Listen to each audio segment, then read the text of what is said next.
देखिए ये हमारा टॉपिक है नेक्स्ट। अभिकेंद्र बल के बारे में हम काफ़ी कुछ पढ़ चुके हैं।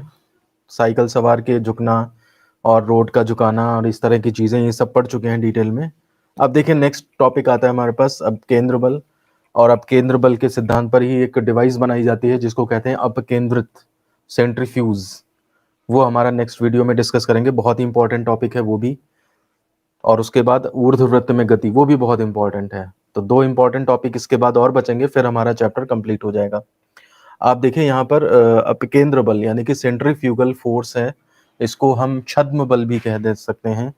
छद्म बल बहुत सारे होते हैं, लेकिन उसमें ये भी एक एग्जांपल है। छद्म को इंग्लिश में श्यूडो करते हैं, PSEUDO, पी साइलेंट होता है तो इसलिए श्यूडो पढ़ा जाता है, श्यूडो फोर्स। या फिर आभासी बल यानी कि फिक्टिशियस फोर्स कहते हैं हम इसे। तो जरा समझने की कोशिश करते हैं ये है क्या, छद्म क्यों कहते हैं, आभासी क्यों कहते हैं, और अपकेंद्र बल बेसिकली है क्या। तो आप ये देखिए, अगर मान लिया सपोज करिए ये सेंटर है और कोई ऑब्जेक्ट जो है वो सर्कुलर मोशन में है, तो उस ऑब्जेक्ट को ध्यान रखिए, ये सेंटर हो गया, ये रेडियस हो गई, ठीक है ना। घूमने के लिए नेसेसरी सेंट्रीपिटल फोर्स अभिकेंद्र बल जो है वो यहाँ पे मिल रहा होगा। तो इस ऑब्जेक्ट को ये फीलिंग आती है, आप ध्यान दीजिए, बाहर से खड़े होकर आपको कुछ नहीं पता लगेगा।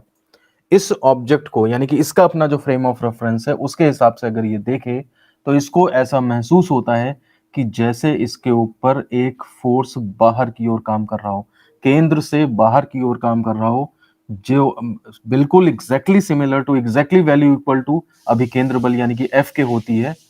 इस फोर्स को जो है, जो कि वास्तव में नहीं होता लेकिन उस फ्रेम ऑफ रेफरेंस में फील होता है जिसमें कि वो ऑब्जेक्ट घूम रहा है, यानी कि उसको तो आभास होगा इस चीज का, बाहर वाले को नहीं पता लगेगा।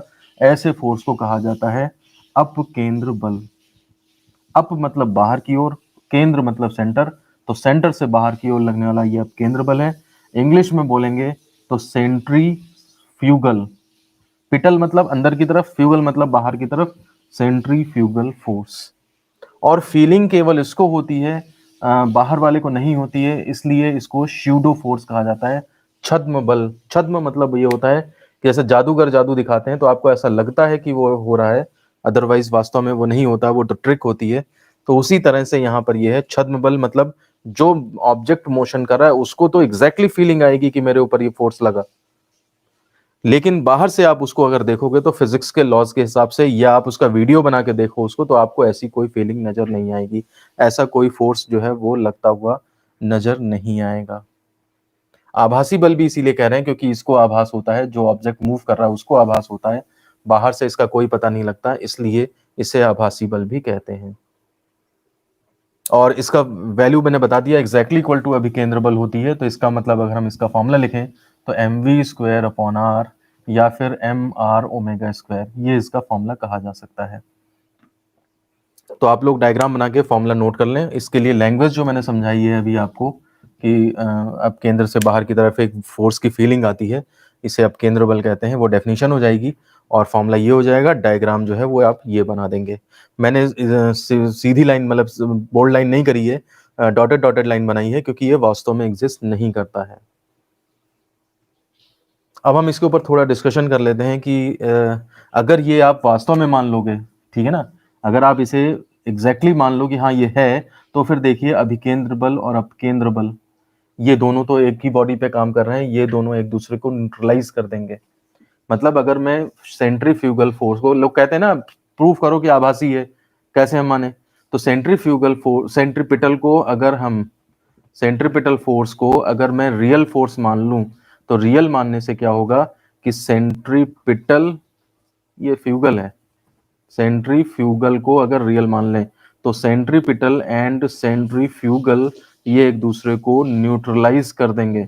और न्यूट्रलाइज करने पे क्या होगा, फिर जब अभिकेंद्र बल गायब हो गया तो सर्कुलर मोशन नॉट पॉसिबल हो जाएगा। समझ रहे हैं बात को आप? अगर आपसे एक क्वेश्चन पूछ दिया जाए कि कैसे कहोगे कि ये एक स्यूडो फोर्स है जबकि फीलिंग आ रही है उसकी, तो आप कहोगे अगर मैं सेंट्रीफ्यूगल फोर्स को रियल फोर्स मान लूं तो उस केस में अभिकेंद्र बल और अपकेंद्र बल एक ही बॉडी पे काम कर रहे हैं, तो वो एक दूसरे को न्यूट्रलाइज कर देंगे। इसका मतलब जो है वो फिर तो अभिकेंद्र बल नहीं मिल पाएगा, तो फिर तो सर्कुलर मोशन ही पॉसिबल नहीं हो पाएगा। तो इसलिए ये फोर्स वास्तव में नहीं होता है, क्योंकि वास्तव में अगर मान लिया फिर तो प्रॉब्लम क्रिएट हो जाएगी। एक और भी कहते हैं लोग, ऐसा भी कहते हैं कि क्या सेंट्रीफ्यूगल फोर्स और सेंट्रीपिटल फोर्स ये दोनों एक्शन रिएक्शन के फोर्स हैं क्या? सेंट्रीपिटल और centrifugal force action reaction force है क्या?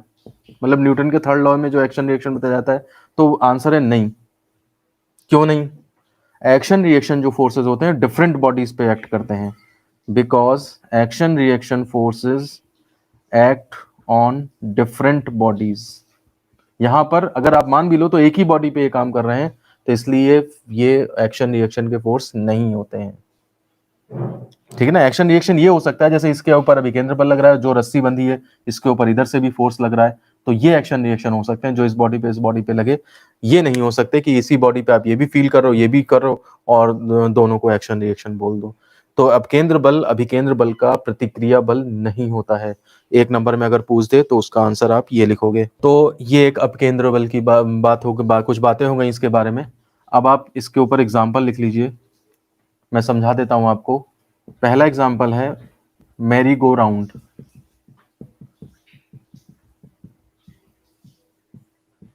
ये खिलौना होता है, खिलौना क्या पार्क में लगा होता है, देखा होगा आपने। एक डिस्क होती है बड़ी सी, नीचे उस पे बेयरिंग लगा दी जाती है, इसमें बीच में एक डंडा होता है, कई सारे इसके पार्ट कर दिए जाते हैं इस तरह से। 4 खाने बन गए। अब इन पे क्या होता है, इन पे बच्चे चढ़ के खड़े हो जाते हैं।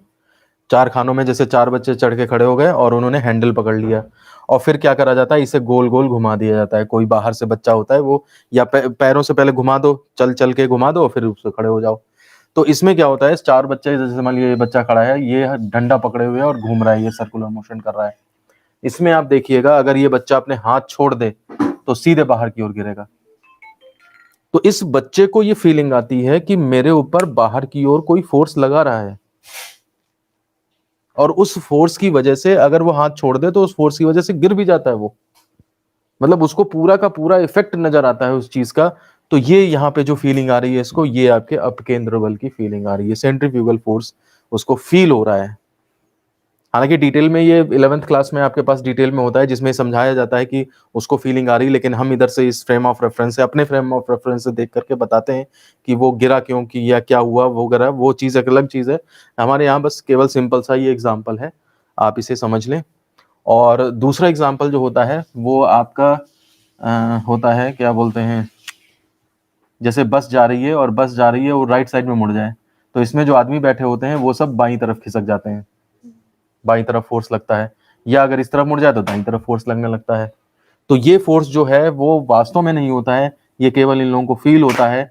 इस बल को क्या कहते हैं, इस बल, ये भी आपका अपकेंद्र बल का एग्जाम्पल है।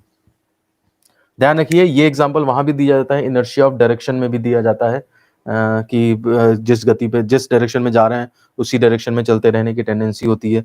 अगर हम मोड़ दें तो उस केस में वो उधर ही चलना चाहता है, इसका मतलब बाहर की ओर झुक जाता है।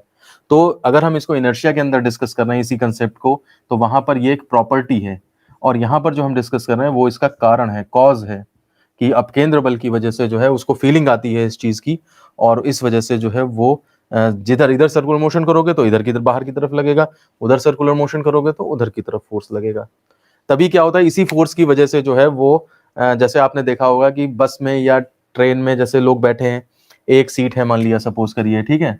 अब इस सीट पे एक आदमी बैठ गया, दूसरा बैठ गया, तीसरा बैठ गया, चौथा बैठ गया, अब पांचवा आके बोला भाई साहब हमें भी बैठने दो। तो होता क्या है कि ये 5 लोग, ये 4 लोग जो पहले से बैठे हैं, ये मतलब बिल्कुल मुंह बना लेते हैं कि कौन आ गया, पता नहीं ये है वो है, अब सब जगह कम कम हो जाएगी।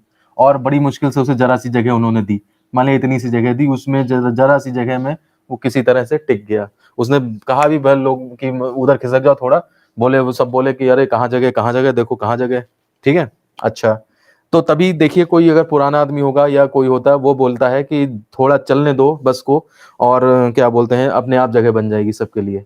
तो वो क्या, किस लिए बोलते हैं, वो इसीलिए बोलते हैं कि जैसी गाड़ी लेफ्ट या राइट टर्न लेगी, उसके ऊपर सबके अब केंद्र बल लगेगा, सब इधर उधर अपना खिसकने लगेंगे। समझे बात को? और जैसे ही वो खिसकेंगे, जरा सी जगह बनी तो अब इस वाले को जो आखिरी में आया है इसको अपनी अपनी जगह अपने आप फैल के बैठ जाएगा वो। या फिर आपने देखा होगा कि जैसे कोई बीच में टॉयलेट के लिए चला जाए तो सब अपना फैल फैल के फिर जगह ले लेते हैं अपनी। अब जो लौट के आएगा उसको जगह का सामना, कम जगह का सामना करना पड़ेगा। तो बहरहाल ये एग्जाम्पल तो अलग था, लेकिन वो वाला एग्जाम्पल था जैसी बस चली मुड़ेगी इधर उधर, सब पे फोर्स इधर लगेगा, सब इधर की तरफ जाएंगे, थोड़ी देर बाद इधर की तरफ जाएंगे, और सबके लिए बराबर बराबर जिसको जितनी जगह चाहिए उसको अपनी जगह मिल जाएगी। तो ये भी जो है आपका अपकेंद्र बल का एग्जाम्पल था। चलिए, तो ये अपकेंद्र बल का कंसेप्ट था, ये हमारा कंसेप्ट जो है वो खत्म होता है अब। और इसका एक एग्जाम्पल और तीसरा आप ये भी लिख सकते हैं अपकेंद्रित, वो हम डिटेल में फिर आगे भी पढ़ेंगे। अपकेंद्रित जो है अपकेंद्र बल पे ही सिद्धांत पे आधारित है, और इसके जितने एग्जाम्पल आएंगे अपकेंद्रित के वो सारे के सारे आप अपकेंद्र बल में लिख सकते हो। जैसे उसे गन्ने के रस से चीनी बनाना, ठीक है ना, वॉशिंग मशीन के ड्रायर में पानी कैसे सूख जाता है, कपड़ों से पानी कैसे निकल जाता है, ठीक है ना, दूध से दही कैसे बनाई जाती है, फिर उसके बाद दही से मट्ठा या क्रीम कैसे निकाली जाती है, दूध से क्रीम कैसे निकाल सकते हैं आप। ये सारे एग्जांपल्स भी आपके जो हैं वो सेंट्रीफ्यूगल फोर्स पर रिलेटेड है। इन सबको हम डिस्कस करेंगे डिटेल में। तो आज की क्लास को बस हम यहीं पे ख़त्म करते हैं, और अब हम आपसे नेक्स्ट वीडियो में मिलेंगे। तब तक के लिए धन्यवाद।